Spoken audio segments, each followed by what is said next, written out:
Hi dears, അസ്സാം വലൈക്കും, നമസ്കാരം. Welcome back to Shika's cafe. അപ്പോൾ ഇന്ന് ഞാൻ നല്ലൊരു പായസത്തിൻ്റെ റെസിപ്പി ആയിട്ടാണ് വന്നിട്ടുള്ളത്. പച്ചരി കൊണ്ട് നല്ല പിങ്ക് കളറിലുള്ള നല്ല പാൽപ്പായസം ഉണ്ടാക്കിയെടുക്കാം. അപ്പോൾ അധികം ചേരുവകളൊന്നും വേണ്ട, 3-4 ചേരുവകൾ മാത്രം മതിയിട്ട് ഈ ഒരു പായസം ഉണ്ടാക്കിയെടുക്കാൻ. അപ്പോൾ എല്ലാവർക്കും എൻ്റെയും കുടുംബത്തിൻ്റെയും ഹൃദയം നിറഞ്ഞ ഓണാശംസകൾ. അപ്പോൾ നമുക്ക് ഈ ഒരു ഈസി ആയിട്ടുള്ള അതേസമയം നല്ല ടേസ്റ്റി ആയിട്ടുള്ള ഈ ഒരു പാൽപ്പായസം എങ്ങനെ ഉണ്ടാക്കുന്നതെന്ന് നോക്കാം. അപ്പോൾ പായസം തയ്യാറാക്കാൻ വേണ്ടിയിട്ട് ഞാൻ 1 കപ്പ് പച്ചരി ആട്ട് എടുത്തിട്ടുള്ളത്. അപ്പോൾ ഞാൻ എടുത്തിട്ടുള്ളത് ജീരകശാല റൈസാണ്. നമ്മൾ നെയ്ച്ചോറിനൊക്കെ എടുക്കുന്ന അരിയാണ്. അപ്പോൾ നിങ്ങൾ എടുക്കുന്നത് ബസ്മതി റൈസോ അല്ലെങ്കിൽ സാധാ പച്ചരിയൊക്കെ ആണെന്നുണ്ടെങ്കിൽ മിക്സിയിലിട്ട് ജസ്റ്റ് ഒന്ന് പൊടിച്ചെടുക്കണം. അപ്പോൾ നിങ്ങൾക്ക് ഇഷ്ടമുള്ള ഏതരി വെച്ചും ഈ ഒരു പായസം ഉണ്ടാക്കിയെടുക്കുക കേട്ടോ. ഇനി മട്ടരിയാണ് എടുക്കണമെന്നുണ്ടെങ്കിൽ മട്ടരി ഇതുപോലെ മിക്സിയിലിട്ട് ജസ്റ്റ് ഒന്ന് പൊടിച്ചെടുത്താൽ മതി. അപ്പോൾ ജീരകശാല റൈസ് ആയതുകൊണ്ടാണ് ഞാനിത് പൊടിച്ചെടുക്കാത്തത്. ഇനി അരി നമുക്ക് നന്നായിട്ടൊന്ന് കഴുകിയെടുക്കണം. ഒരു 4-5 പ്രാവശ്യം നന്നായിട്ട് കഴുകിയിട്ട് ഇതിലെ വെള്ളമൊക്കെ ഒന്ന് വാർത്തെടുക്കണം. അപ്പോൾ ഞാനിപ്പോൾ അരി നന്നായിട്ട് കഴുകി വെള്ളം വാർത്തെടുത്തിട്ടുണ്ട്. അപ്പോൾ ഇനി നമുക്ക് പായസം ഉണ്ടാക്കാം. അപ്പോൾ ഈ ഒരു പായസത്തിലേക്ക് വേണ്ടിയിട്ട് ഞാൻ ഒരു 1/2 കപ്പ് പഞ്ചസാര എടുത്തിട്ടുള്ളത്. ഈ ഒരു പഞ്ചസാര നമുക്കൊന്ന് കാരമലൈസ് ചെയ്തെടുക്കണം. അപ്പോൾ അതിന് വേണ്ടിയിട്ട് ഞാനൊരു കുക്കറിലേക്ക് പഞ്ചസാര ഇട്ട് കൊടുക്കുകയാണ്. അപ്പോൾ കുക്കറിലാട്ടെ നമ്മൾ ഈ ഒരു പായസം തയ്യാറാക്കുന്നത്. പഞ്ചസാര നമ്മൾ കാരമലൈസ് ചെയ്തെടുക്കുമ്പോൾ ലോ ഫ്ലെയിമിൽ വെച്ചിട്ട് വേണം കേട്ടോ ചെയ്തെടുക്കാൻ, അല്ലെങ്കിൽ ഇത് പെട്ടെന്ന് കരിഞ്ഞു പോകും. അപ്പോൾ ഒരു കരിഞ്ഞ ടേസ്റ്റ് ആയിരിക്കും പായസത്തിന്. പിന്നെ നമ്മൾ ഈ ഒരു പഞ്ചസാര കാരമലൈസ് ചെയ്തെടുക്കുന്നത് നമുക്ക് ഈ ഒരു പായസത്തിന് പിങ്ക് കളർ കിട്ടാൻ വേണ്ടിയിട്ടാണ്. അപ്പോൾ പഞ്ചസാര ലോ ഫ്ലെയിമിൽ വെച്ചിട്ട് നന്നായിട്ടൊന്ന് കാരമലൈസ് ചെയ്തെടുത്താൽ മതി. നല്ല ഗോൾഡൻ കളറായി വരുമ്പോൾ നമുക്കിതിലേക്ക് മിൽക്ക് മെയ്ഡ് ഒഴിച്ചു കൊടുക്കണം. അപ്പോൾ ഞാനിപ്പോൾ എടുത്തിട്ടുള്ളത് ഒരു ടിന്ന് മിൽക്ക് മെയ്ഡാണ്. അപ്പോൾ ഇതിൽ നിന്ന് 3/4 ഭാഗം മിൽക്ക് മെയ്ഡ് ഞാൻ ഈ ഇതിലേക്ക് ഒഴിച്ചു കൊടുക്കുകയാണ്. ഇനി ഇത് നന്നായിട്ടൊന്ന് മിക്സ് ചെയ്തെടുക്കാം. അപ്പോൾ നമ്മളിത് മിക്സ് ചെയ്തെടുക്കുമ്പോൾ കുറച്ച് കട്ട പിടിച്ച പോലെ ഉണ്ടാവും. അപ്പോൾ അത് കുഴപ്പമൊന്നുമില്ല. ഇത് ചൂടായി വരുന്ന സമയത്ത് നന്നായിട്ട് മെൽറ്റായി വരും. ഇത് നന്നായി മിക്സ് ചെയ്തെടുക്കുക.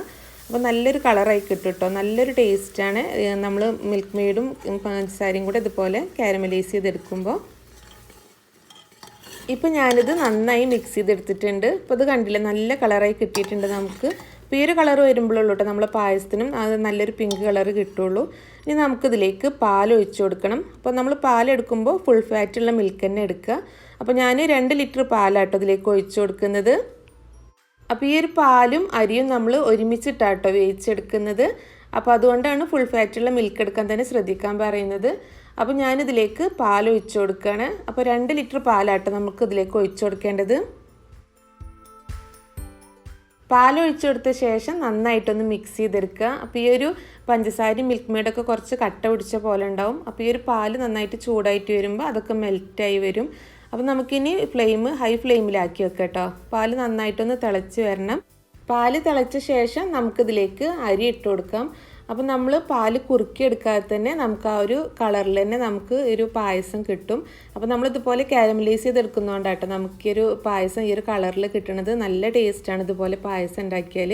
അപ്പോൾ ഞാൻ കഴുകി വെച്ചിട്ടുള്ള അരി ഇട്ട് കൊടുത്തിട്ടുണ്ട്. ഇനി ഇതിലേക്ക് ഞാൻ 1 ടീസ്പൂൺ നെയ്യും കൂടെ ചേർത്ത് കൊടുക്കുകയാണ് കേട്ടോ.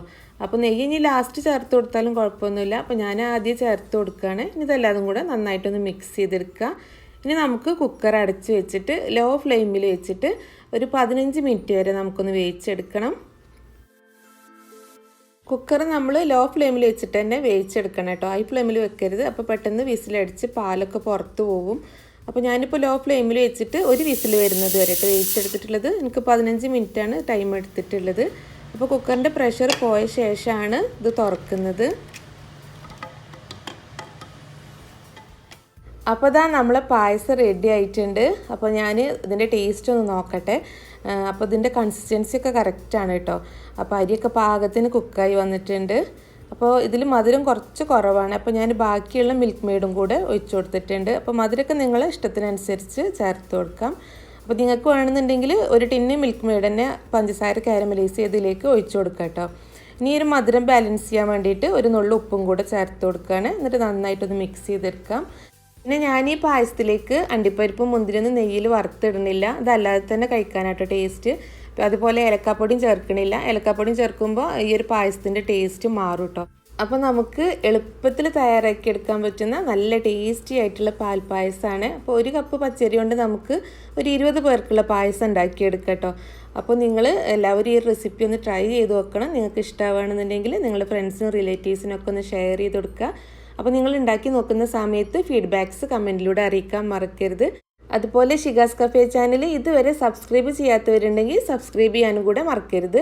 അപ്പോൾ അടുത്ത നല്ലൊരു വീഡിയോ ആയിട്ട് നമുക്ക് വീണ്ടും കാണാം. താങ്ക്